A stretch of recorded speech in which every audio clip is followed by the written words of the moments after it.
I think we've talked about two members of Congress more than any others since Election Day, both on the Democratic side and one, unfortunately, on the Republican side. The Democrat is Jasmine Crockett, who has been such an important voice, not only calling out Donald Trump, but Elon Musk as well since Election Day. And the unfortunate voice on the Republican side is Nancy Mace, who clearly didn't get enough attention as a child or has some other personality flaw that leads her to act the way that she does, but the way that she does also leads her to get called out by Jasmine Crockett. And at least that is a bit entertaining and enjoyable. And we saw that just now in Congress, where Jasmine Crockett triggered Nancy Mace into this complete humiliating meltdown that I cannot wait for us to check out. And we are going to in the full clip. But before we do, if I could quickly ask you to leave a like on this video. And if you haven't already and you enjoy our channel, to hit that subscribe button. It goes a long way and it really means the world to me.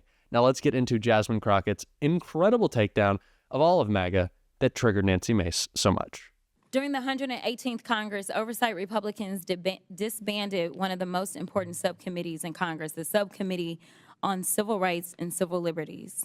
And now in the 119th Congress, the chairman and House Republicans have decided to prioritize the demands of the real president, Elon Musk, and his billionaire friends over the needs of the American people. Now, we are about to approach the birthday of Martin Luther King. It's actually tomorrow. And on January 20th will be the inauguration of Donald Trump, but it will also be the observation of MLK Day. And the fact that we have decided that in this country we are not going to honor civil rights should be something that we all take issue with.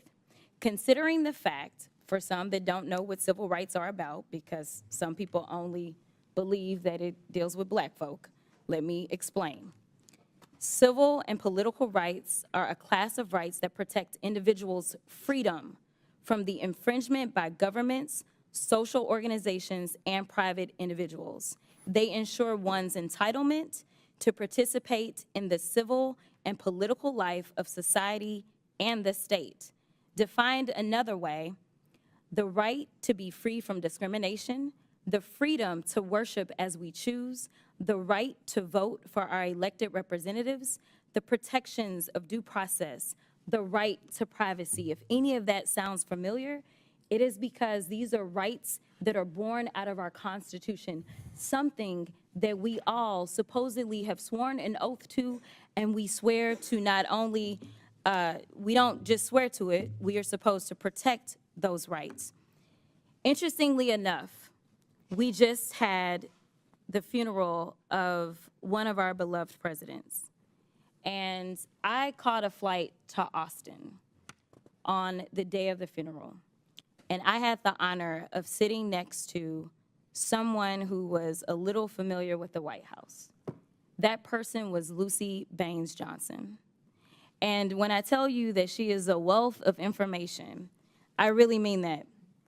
And when we had an opportunity to talk about what she experienced as her father was president during a time in which, honestly, our country was on fire, and I would argue that, unfortunately, our country is on fire right now. When I first ran for office, I ran for the State House and said that we were in the midst of a modern-day civil rights movement, and I have not been convinced otherwise just yet.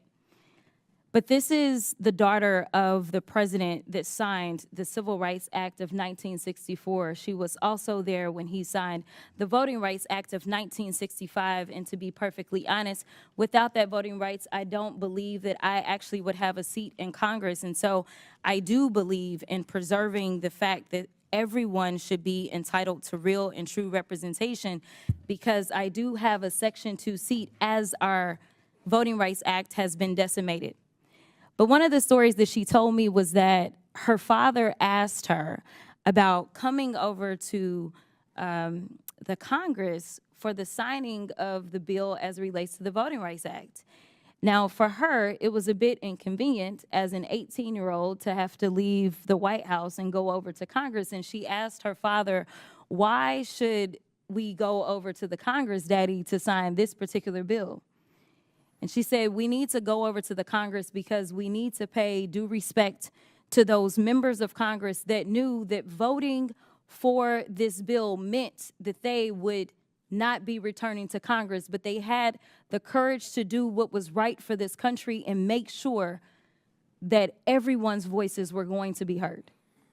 The one thing that we could do, the very small thing that we could do, is have a little bit of courage and decide that we are going to reinstitute this particular subcommittee, because unfortunately, I don't see the type of courage that the people that served back in the 60s had coming out of some of our colleagues. And so I'm asking you to do the courageous thing today and just institute a subcommittee that would make sure that we are looking out for those protections of everyone in this country, to make sure that we have real freedom, something that we all supposedly espouse to believe in. And with that, I will yield. Mr. Chairman. Member seek recognition. Ms. Stansberry. Thank you, Mr. Chairman. I appreciate the gentle lady across the aisle demonstrating why we need civil rights. We need civil rights to protect all people, especially trans Americans who are under attack right now. I would like to yield the rest of my time to the gentle lady who is carrying the amendment. I don't even know how we got there, because I tried to make it clear how many civil rights, it doesn't just boil down to one conversation, but I can see that somebody's campaign coffers really are struggling right now. So she gonna keep saying trans, trans, trans, so that people will feel threatened. And child, listen, I want y'all to tell me whether or Do not. not call me a child. I am no child. I want Don't to even find start. out I am a grown which woman. of those I am 47 years emails old. I have broken actually more have. glass ceilings than you Chairman, ever I Order, am please. reclaiming my Let's go. time. You will not do that. I Order. am not a Chairman, child. I am not a reclaiming child. my time. If you want to take it outside, Mr. we can Chairman, do the that. committee is not Okay. in order. Order. Point of order. Point of order. Order. Chair recognizes Ms. Crockett. No, point of order, Mr. Chairman. State your point. Is it allowed in the rules for a member to incite violence against another member? I mean, she wants to take it outside with.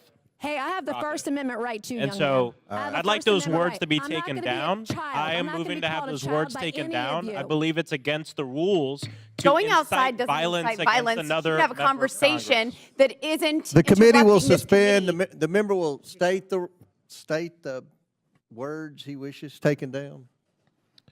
Where she said that we can take it outside, which is direct violation against the rules, inciting violence against another member. Minutes each time. Chair recognizes Ms. Crockett for her remaining 4 minutes. Thank you, Mr. Chair. The final points that I was going to make is, while this amendment has to do with civil rights, for whatever reason, the colleague on the other side of the aisle decided to attack Democrats and pretend as if we do not look out for women.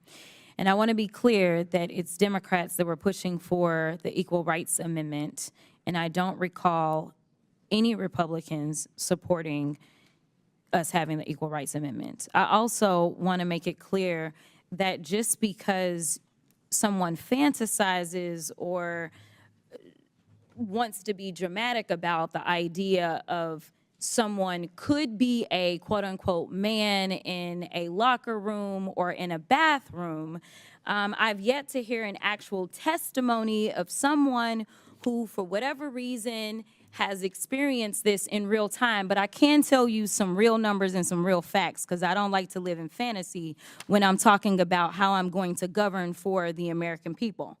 The facts are, in my state alone, in the state of Texas, once they decided that they were going to overturn the Roe decision, 26,000 women then ended up raped.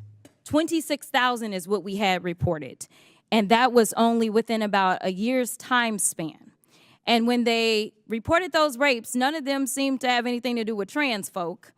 And I don't recall any legislation to help out those women in Texas and beyond that are actually dying. We're not projecting may die, but are actually dying or have died in southern states that have decided that they wanted to go after our reproductive freedom. So as a woman in this country, as a Texan, and as a Black woman who, when we look at the numbers, and I believe in data and science, and I know that that escapes a lot of people in this chamber, But the numbers are clear that specifically Black women have always struggled when it came down to the maternal mortality rates in general.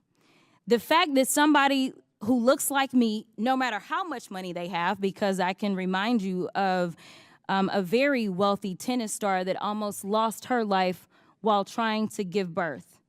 Some things I honestly just don't think should be partisan, and frankly, I do believe in privacy because honestly, I don't want none of y'all making decisions if I ever end up pregnant and have to decide what it takes for me to save my life. And I give the same opportunity for other women in this country to make decisions as they see fit. So while we look at how we protect women completely differently, I can tell you that at least in the 766,000 women or 766,000 constituents that I represent, I have had them come to me concerned about whether or not they could survive childbirth. But I have not had a single person in my district tell me that they were concerned that they may be raped by a trans person. So if there is an issue to solve in this country based on facts, data, and statistics, I think that we need to look at the type of health care that we are going to advance for women in this country. And with that, I will yield. Like I said, there is something clearly just wrong with Nancy Mace that makes her act the way that she does, but thank goodness for Jasmine Crockett. We need more of her and certainly less of Nancy Mace in Congress, and we are going to be talking about hopefully more Jasmine Crockett on this show than Nancy Mace, but of course, like Jasmine Crockett, trying to follow in her footsteps, we have to call out MAGA as well, and if you want to support the work we're doing on this show doing that, as always, you can hit that subscribe button. You can leave a like on this video. And if you stuck around at the end, you can drop a blue heart in the comments. And until next time, I'll see you soon.